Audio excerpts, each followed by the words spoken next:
Yeah, my name's Tyler Williams. I'm a professor of Hindi and Urdu. I also teach a bit of Sanskrit, a bit of Persian. I also teach about Bhakti. I teach about Indian religion and history. This is very interesting. Here in Columbia? No, at another one of your favorite universities. Okay. Which one is that?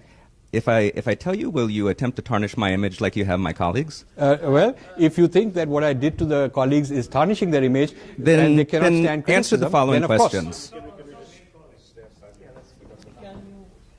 Yeah, I'll get to the question. See, this shows, but this itself shows the inability to take criticism. So if you say tarnish the image, as an academician, you have to give evidence. So you should say this is a statement you made which constitutes tarnishing the image, and I'll give you a response. Either I didn't make it, or it was misquoted, or something worse was said about me, or I would say that this is legitimate criticism. So would you like to elaborate on that? Yes, I would. Sure, please tell me. My question is, actually, I'll keep it brief. Sure. My question is this. I appreciate the fact that these students have called you here today in the spirit of discussion, and I appreciate what you said earlier about the spirit of discussion.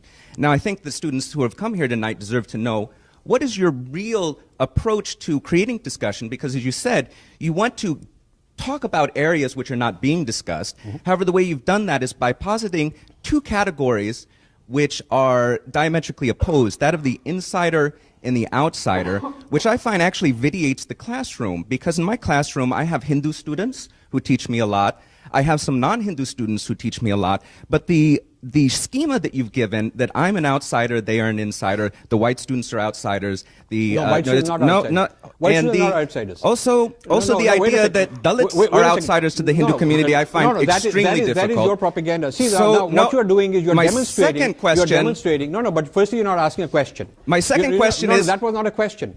That was an allegation. But may I answer? So you have no answer to that. No, but I have an answer. You made an allegation and said you have no answer without giving me a chance, and I want to ask the second question. I can't wait to hear the Purva Paksha. Okay, so the statement that I have created whites as outsiders is incorrect. You should read my book. I've defined very carefully. I have read your book. But then you have misread it, and you should learn reading skills.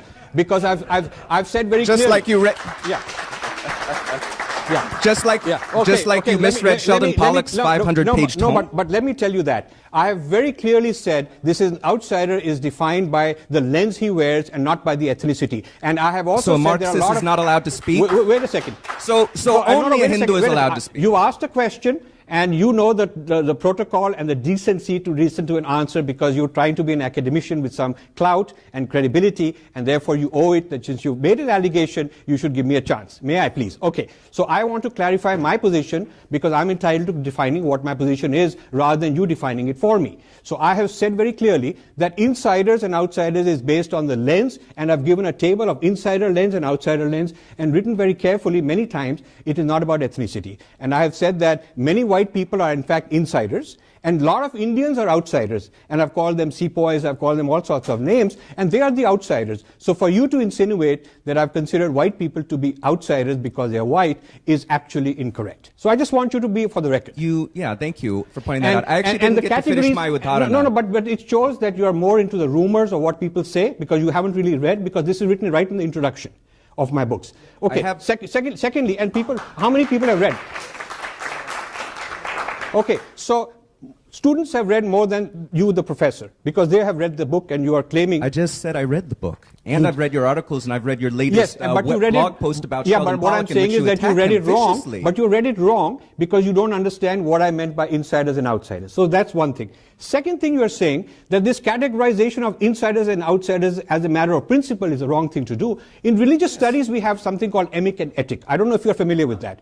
And we have the idea of insiders and outsiders. Did you invent that term? I might be familiar, but maybe you're not familiar with this. Maybe you're not familiar with this, but maybe you are. But the category of insiders and outsiders is a well-known category in cultural studies. It's a category when they're looking at different identities. This is not something I have invented. You can look at insiders and outsiders as seen by many different identity groups, many different culture groups in this country. So we can discuss this, but you should be accurate and not falsify. I'm very glad you're asking this right here on camera, because it gives me a chance to illustrate the amount of denigration, unfair mischaracterization, and I'm so happy that we have a chance to talk. I'm glad too, because the way you mischaracterize Sheldon Pollock's work was Now really you quite switch to- reprehensible. My other question, my No, now second you question switch to- is... now you switch to no, Sheldon my Pollock. second question is, what is your position in front of these students? What is your position on plagiarism, considering you got caught plagiarizing No, I didn't. major sections No, of wait a work second. of Andrew Wait a Nicholson, second. one of the same Okay. scholars Wait you a have second. Wait a have second. critiqued. I have What given is an your answer. position I on have given an plagiarism? answer. You've asked a question. You've asked me 3 times. I'll give you my answer. I have challenged Nicholson to take me to court, which is what the law requires, and otherwise keep his mouth shut, or take me to an arbitration, and he has not accepted it. Okay, wait a second. You should listen to me. I should. An allegation does not comprise a verdict. An allegation is an allegation, and you have to take it to a neutral third party, which he has not done. Second thing you should know, his publisher, which was Columbia University Press, and my publisher, which is HarperCollins, long back had a letter exchange, which I have copies of. Have you seen those letters? What did they say? It goes off on the anthology listserv all the time. I'm talking about what does Columbia University Press letter say. Have you seen it? Yes, I've seen it. Okay. What does the Columbia University Press letter say? Want me to quote it to you? Or No. Maybe you should quote it, because maybe I'll get it wrong. Does it use the word plagiarism? Does it use the word plagiarism? Because I have it with me. You didn't quote him. I'm saying you if did you have not read it, cite him as your references. Wait a second. If you are truthful that you have seen it, and your whole topic is about plagiarism, does the Columbia University Press letter to HarperCollins use the word plagiarism? You got me there. It doesn't. Okay, sorry. So you don't even know the main punchline. The elephant in the room is supposed to be plagiarism. And if the publisher is writing a letter, you ought to know whether they use the word plagiarism or not. They called it copy editing mistakes, and we request that you fix them. That's what they called it. Second, let me just tell you. Let me tell you. And Wait a second. That is what's called a euphemism. No, have you heard of that? Wait a second. It is not, because I have seen publishers write a straight letter. I have seen publishers write a letter. Okay, then let me also tell you, if you read my book, do you know how many times I have quoted Nicholson and mentioned him by name? Can you tell me? Yeah, not 100% of them. No. That's the How many problem. times? How many times? Geez, I don't go through your books with a pen Okay, and but note down the if you number are, of if you are citations. if you are making such an allegation against somebody, then you ought to know. Well, it turns out. Say yes or no. Did you plagiarize or not? Let me give you the answer. In that one chapter alone, that's the only chapter, chapter 8, where I've mentioned, where I've used Nicholson's work. There are 33 times that it uses the word Nicholson said, between the words and the end notes where I've given the page numbers. And 3 times I have not put the quotes. I've paraphrased it. Okay, wait a second. No honest, wait a second.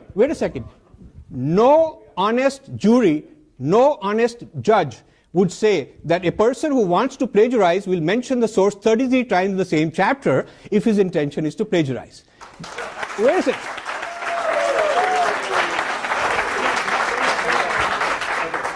So wait a second. No. Can you explain to these people what your connection is to the BJP? Why you? Wait.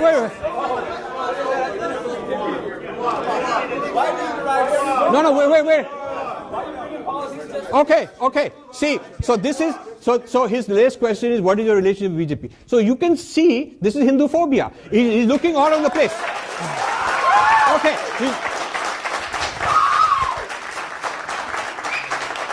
All right, so... Wait a second. Let me have the last word. He's ashamed to tell where he teaches because I will do to him what I've done to his colleagues.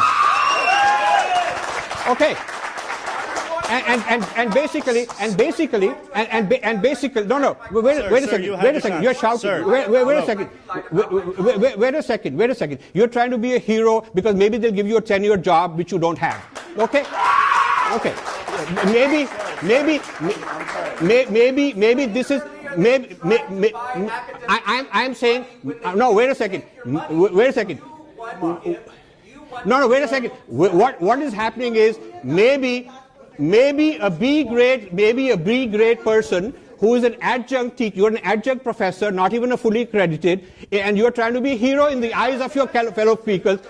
Yeah, but what I'm saying, okay. Let me. Professor, I'm sorry. No, but I think this is a very important thing. Make sure you don't This interrupt now. is exactly this is exactly the sort of YouTube clip which gets me the highest hits. I'm telling you that. And I want to thank you that because you really helped me make my points. Let me make my points. And look at the dancing around, because before I can answer a question, you quickly want to jump around, and you hurt Sheldon Pollock. But then you quickly went around, are you a member of BJP? You're not able to, you don't have the mental stability to stick to a point, hear both sides before you jump off. So if you want to discuss Sheldon Pollock, let's have a discussion. And we've invited Sheldon Pollock. He ought to have been here. Why isn't he here? Why is he afraid to face me face to face so Sheldon Pollock and I can stand?